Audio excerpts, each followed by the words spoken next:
All right, good afternoon. Welcome to another one of our marketing coaching sessions. I see we have a couple people that have jumped on here, and we have some questions that have already been submitted. When we went to go and actually start brainstorming the outline for this marketing coaching session, we realized that we have a lot to talk about on one particular topic. So that's kind of the route we're going to go with, and that's going to be covering lead follow-up strategies when somebody comes into your world. So that's kind of my goal here, unless anybody has any questions. And there is a chat box on Zoom. And so if you do have any questions, by default, you're automatically muted, but you can throw those questions into the chat box and I will be able to read those and address those as time permits. So this should take about 30 minutes is what we have this scheduled for today. So again, thanks for joining us. All right, so lead follow-up strategies.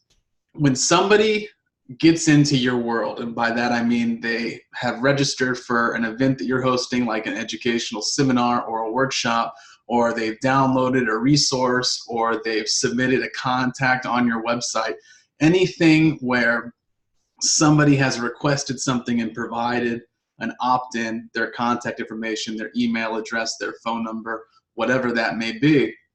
When they provide that to your firm, what do you do, right? And I think one of the questions or the responses that we got was, you don't want to be a pest. And so I'm going to go over a lot of things and you might not agree with them, and that's okay. I'm going to give you the best practices for what's going to work best in the long run and what's going to get you guys the most retained clients, which is what you want. And so we'll start with following up for a workshop. So somebody registers for a workshop.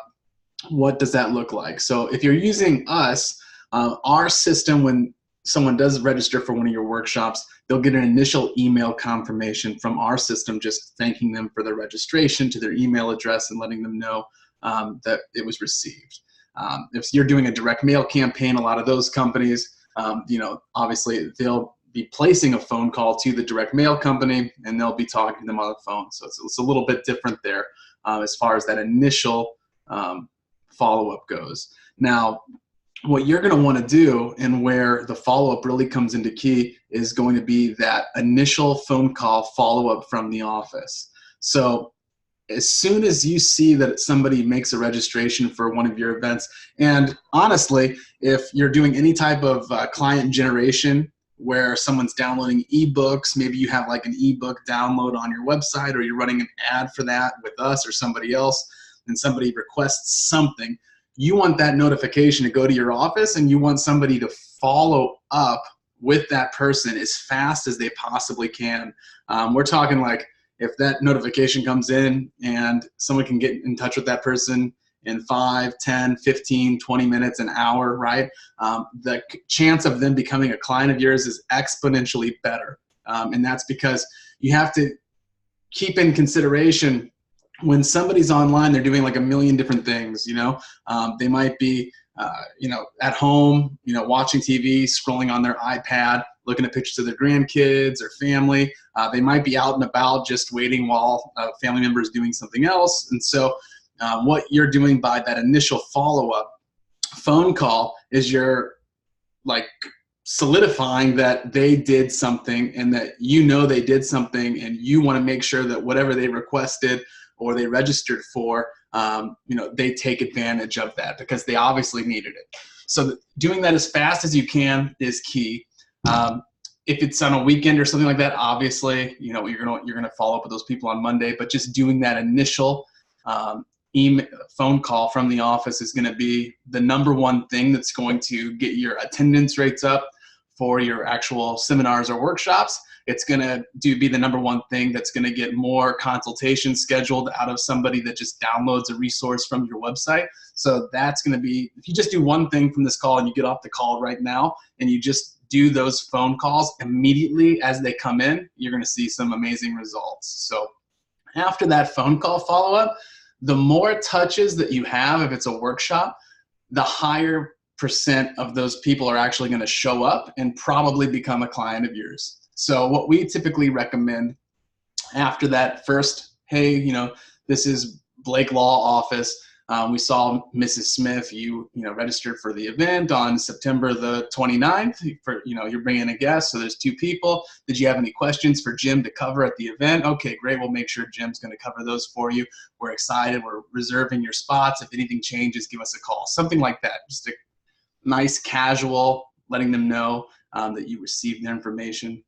And if you get their voicemail, leave it as that. Leave it a voicemail.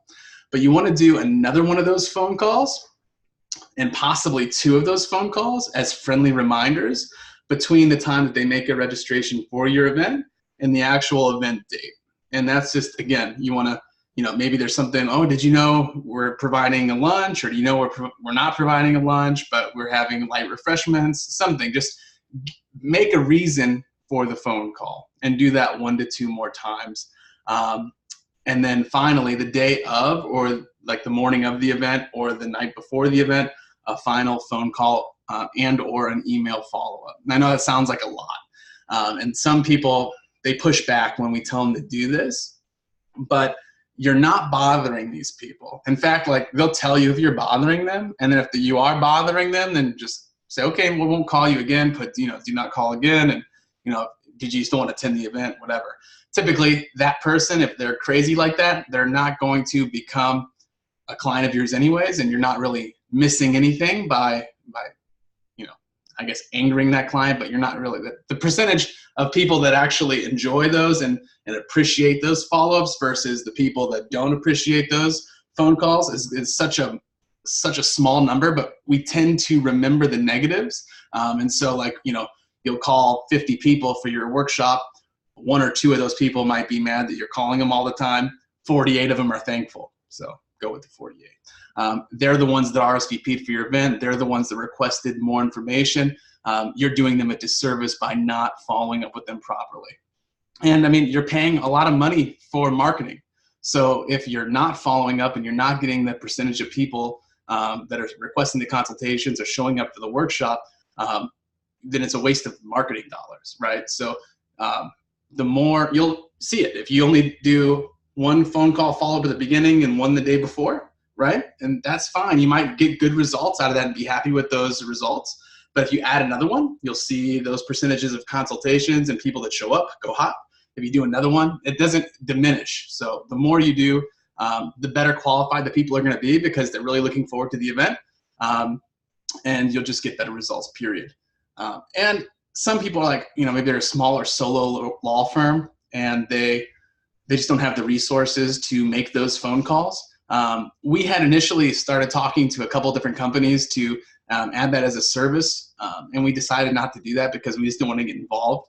But there's companies out there like Teledirect and Ruby Receptionists, and you can easily set up, and we would have no problem if you were working with us, sending like the RSVP notifications to a third-party company that, and we can even provide them with the scripts if it was us that you were working with, and then they can make the phone call follow-ups for you based off of just a schedule, right? And so you wouldn't even have to technically do that at your office if that's something that you didn't want to do, and then you just wanted to outsource that. But most of our clients have no problem. They have an assistant. Some of them actually even do it themselves, because it's important to them as they grow their practice to get those people to attend, and their attendance rates are awesome. We're talking like 80% attendance rates when they're doing at least 3 or 4 phone call follow-ups in between there, which is great. So that's definitely a great place to start. As far as post-event follow-up, now that's a little bit different, right? Everything that you're doing at the workshop is obviously to get them into that next step, right? Which is going to be the consultation. So what you're going to want to do is at the workshop, try to get that to happen. And so what we've talked about in the past, and I'm not going to go into much detail about that on this coaching session, is structuring your meeting to include time in the middle of it, built-in time to sweep the room for consult signups. And that's been like probably the best thing that any of our clients have been doing, is you build that time in the middle. And I believe there's on our YouTube, maybe some of the previous, I think structuring a workshop, I think we go into detail about how to do that. If you have any questions about that, you can reach out to me directly, and we can, I think there's an article or 2 that we've built out to talk about that. But that's been the best by far. Passing out workshop evaluation forms and getting people to sign up at the event for the consultation. That's been really good as well. Just having a really good end of meeting flow, right? Where you have enough staff there that there's not like a big line in the back of the room. So you have an actual flow or some kind of a setup where multiple people are taking consultation requests at the end. That's okay. But never, ever only have like one person or yourself doing that at the end of the event. So you have your workshop. At the end of the workshop, you go, thank you for attending. Obviously we'd like to have you in for a consultation if you have any more questions. Joe will be in the back taking those, and then there's a line of 3 people, and the other 15 people are like, I don't want to wait in line, I've got it at time, they must be busy, and they leave, and you don't have those consults, right? So you never want to do that. You want to build in the time in the middle of the workshop, or you want to have some type of a evaluation form with those dates on there. They can circle a date, put their information in, and hand that in to somebody, or better yet, have somebody come around and collect those so they don't even have to hand them in. And then, or just a better flow with enough people to be able to take care of the consultations. Because if you're not getting the consultations, everything is pointless anyways. I guess if anybody has any questions about any of that, feel free. Again, there's a chat box here. You can go ahead and throw those questions in there. I'll be happy to address those as well. But people want to feel like they're having a relationship with your firm. And so one of the other follow-ups, which we found is key, and I want to spend some time really diving into this so you can kind of understand the psychology behind building a relationship with a cold contact. When we first started doing the marketing for attorneys, for estate planning and elder law attorneys, what we found is that we can get people to download ebooks, we can get people to download guides, we can get people to watch recorded presentations, and they're qualified people. We can get people to come into workshops and RSVP for those. But when they feel like they actually know the attorney, know why they're doing what they're doing, kind of know the heart behind the firm, that it's not just a guy or a girl in a suit that's a professional, that's just, an attorney, right? When it's a real human being that's doing this because of a reason. We found that like a lot of estate planning and elder law attorneys have a story of why they're doing what they're doing.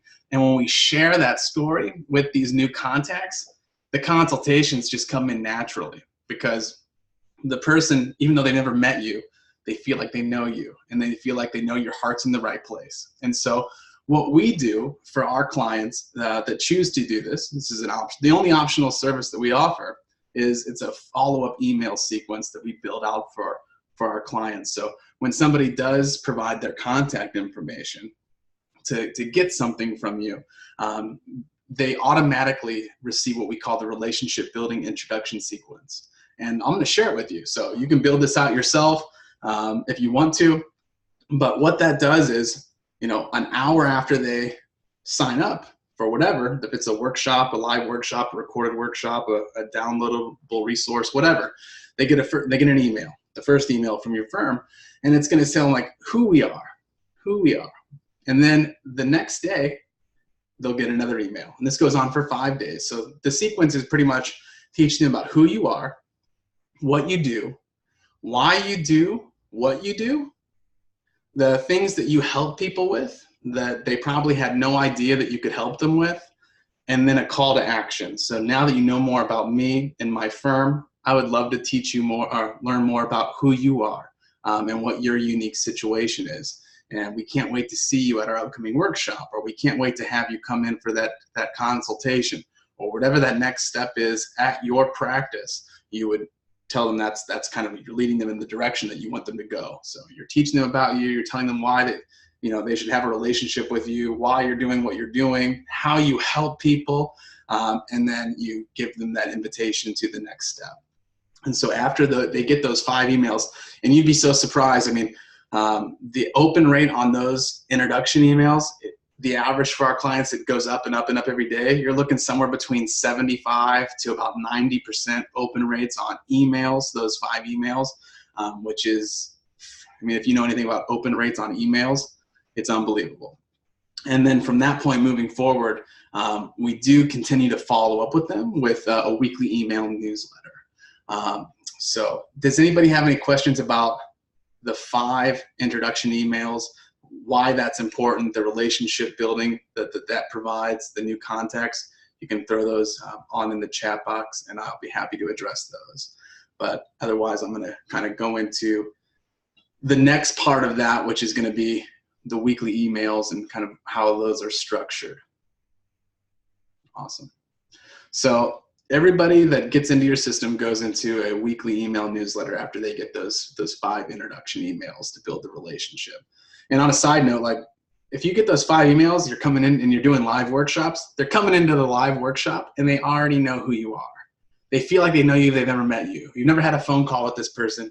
They already know what motivates you to be an elder law attorney. And it just kind of, I don't know, it frames the workshop in a completely different way, because when they come in and they already have that relationship with you, even though it's just been a virtual relationship, it kind of puts a whole different mood into that workshop. So I think that if you just implement that as well, you'll see a big difference probably on your conversions, on the consultations, and on the retained clients, because people's attitude and the barrier will be broken down if they've been reading those emails. So the weekly email newsletter, when we're designing it, what we do is we make it educational and fun. So what our goal is, someone comes for a workshop or they download a resource or whatever it is, they are obviously interested, or you wouldn't have requested to go to an elder law or an estate planning workshop or download things to look for if you have a loved one going to a nursing home. You don't download that stuff or watch that stuff or attend that if you don't have a reason to, right? So there's a reason. And so if they don't request the consultation or they don't become a retained client of yours right away, you want to keep yourselves top of their mind. You don't want another attorney or somebody else getting in there and taking that, all that education that you've given them, taking them away when the next hot thing comes in front of them. So every week we send ours out on Thursday. They get weekly email newsletter. And some of the ones that we've sent on behalf of our clients in the past, just to give you an idea of the content in those newsletters: seniors dealing with chronic pain, alternatives to living alone as a senior, smart doorbells, and if grandma should have one, steps to easier long distance caregiving, and senior smartphone pitfalls. So like you can see, the main articles that we're sharing inside of the weekly email newsletter, they're not law focused. Because honestly, like the general public, they don't really care too much about that. And you don't want to intermix, there's a fine line between giving legal information inside of the email communication. And so we just want to keep them engaged with you. We want them to open up those emails. We want them to feel like they're learning something. They're just kind of consuming a fun piece of content. And then inside of those emails as well, if you have testimonials or YouTube videos, or you have upcoming events like live workshops or anything like that, you can always feature those inside of those emails as well. But just, every week send that out. And I know a lot of you subscribe to, different companies that provide with marketing resources. Some of that stuff is good. Some of that stuff isn't good. Honestly, the stuff that we write obviously is I think is good, right? Just because I'm biased to that. But you want it to be something that they haven't seen before. But if you're not doing anything right now, you just do something, you'll find out that anything is better than nothing.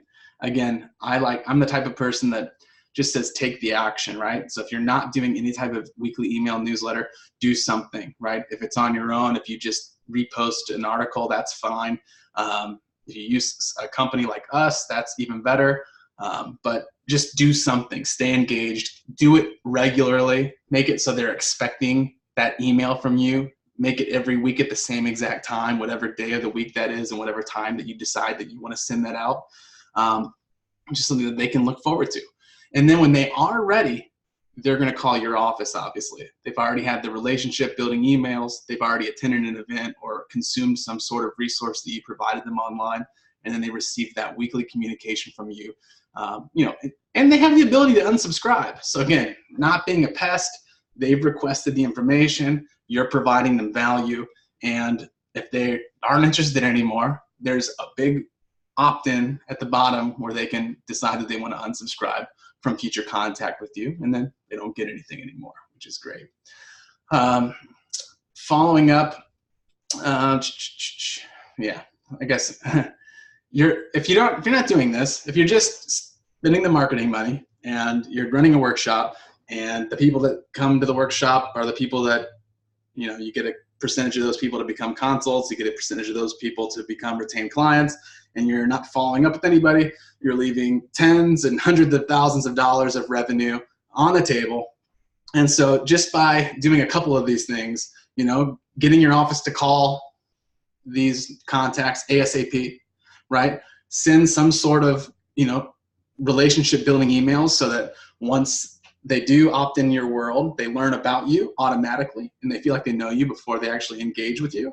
And then at the end, you're staying engaged. So sending out some type of communication with them on a weekly basis until they either decide to move forward and retain you or unsubscribe. And that's fine as well. Yeah, we kind of have 9 minutes left here, it looks like. Went through a lot of information. I think this was pretty valuable stuff here because, like I said, you can take 2 or 3 of these things right now. You can go implement them, within the next 7 days and see results within the next 30 probably, which would be unbelievable for your firm. If anybody has any questions, I'd love to go over those, and I'll spend the next 8 to 10 minutes going over questions if anybody has any. And don't be shy, there's that chat box right there. You can type it in and I will be happy to answer those questions for you.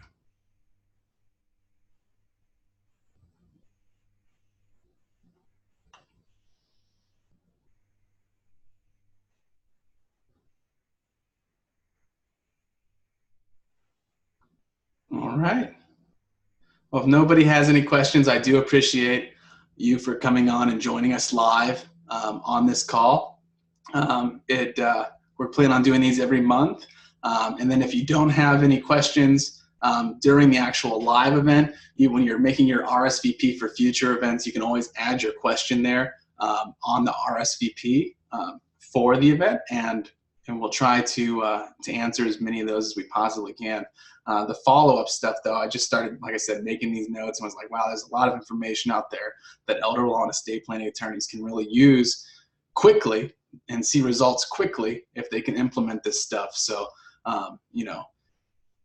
definitely watch the replay of this. This will be up on YouTube. We'll get this transcribed. You guys can read it. You guys can share it with the other staff members at your firm, and hopefully take this and go with it. We do one of these every month on the last Thursday. So let me look at my calendar here. It looks like today's the 29th. So next month, it won't be, next month on the 26th, I'm on vacation. On the 19th, I am at the National Elder Law Foundation Forum in Pittsburgh. So it might be the 12th of September, or we might do this maybe like the 23rd or the 24th of September. I'll have to figure that out. So, but typically it's the last Thursday of every month unless there's something else that's going on in our world.